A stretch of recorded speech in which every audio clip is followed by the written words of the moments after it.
dans les années 2011-2012 que le problème de l'érection des ralentisseurs sur notre réseau routier a commencé.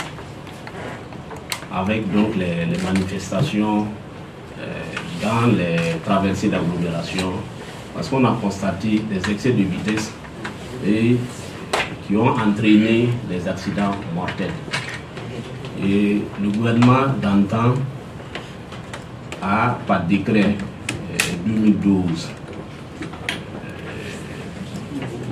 1111, presse, MIT, MATDS, a normalisé deux types de ralentisseurs afin donc de réduire les vitesses au niveau donc de ces zones où il y a régulièrement d'accidents.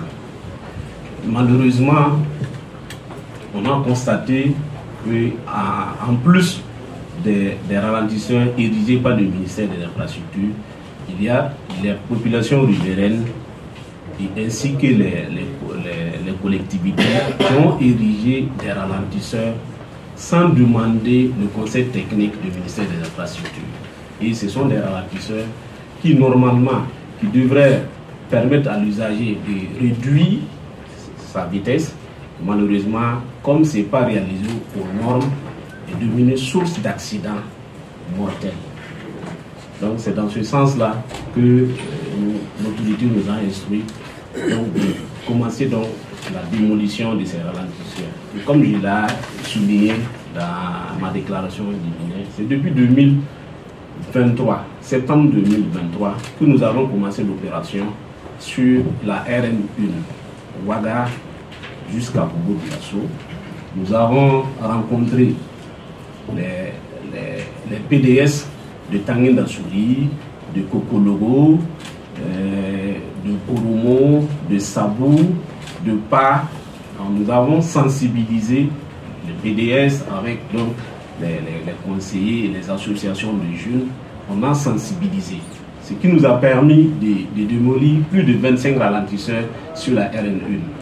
Mais nous notons qu'il y a toujours donc des difficultés sur certaines sections de route, parce que après on constate que la population érige d'autres ralentisseurs encore. Donc il va falloir que nous continuions cette communication pour qu'ils comprennent pourquoi il faut éviter donc l'érection anarchique donc de ces ralentisseurs qui sont source donc d'accidents. Alors les zones qui sont identifiées comme zones pilotes, c'est essentiellement les corridors. Les corridors, donc on a la RN1, on a également la RN4, la RN5, corridor Accra-Ouaga, on a le corridor Lomé, Ouaga, Bobo, on a l'autre corridor Cotonou-Fada, Ouaga.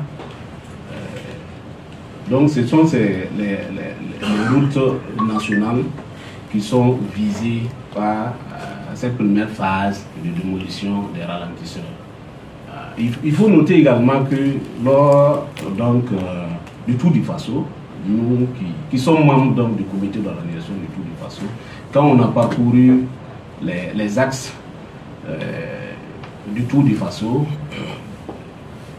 on était obligé également de démolir certains ralentisseurs au regard donc de sa dangerosité.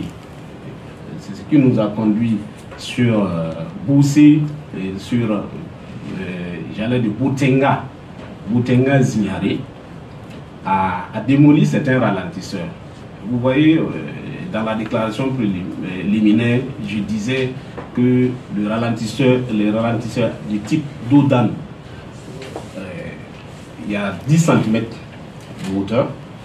Nous avons constaté sur cet axe Boutenga Zignaré un ralentisseur qui faisait 30 cm de hauteur. Donc c'est des sources d'accidents.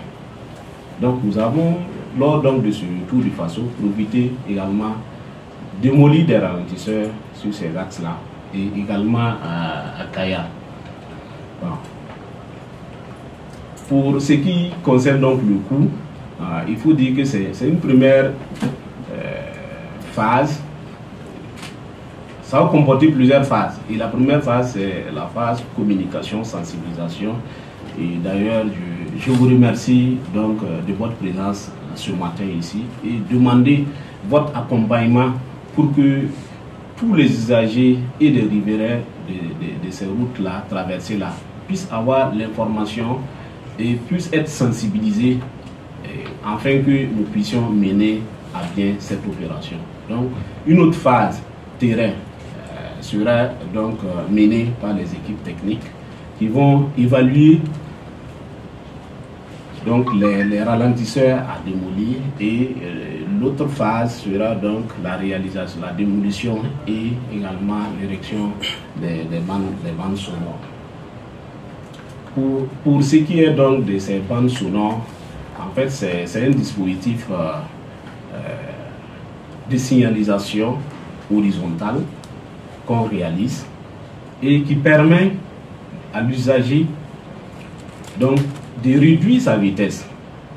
On dit bande sonore parce que ça fait du bruit et également ça vibre, ça secoue le véhicule.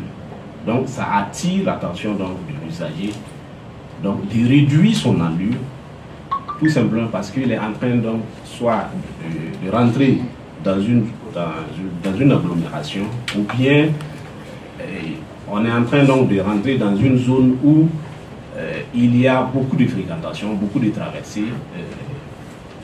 À titre d'exemple, c'est les marchés qui sont aux abords donc des routes, les marchés, les écoles et les centres de santé qui sont donc au niveau donc des abords, situés aux abords donc de ces routes-là. Oui, périodicité, oui, on a déjà commencé par cette sensibilisation. À l'issue donc de cette sensibilisation, nous allons nous mettre à la tâche et également, une fois que nous allons pouvoir résoudre le problème des corridors, on va s'attaquer sur les autres axes qui ne sont pas pour le moment concernés.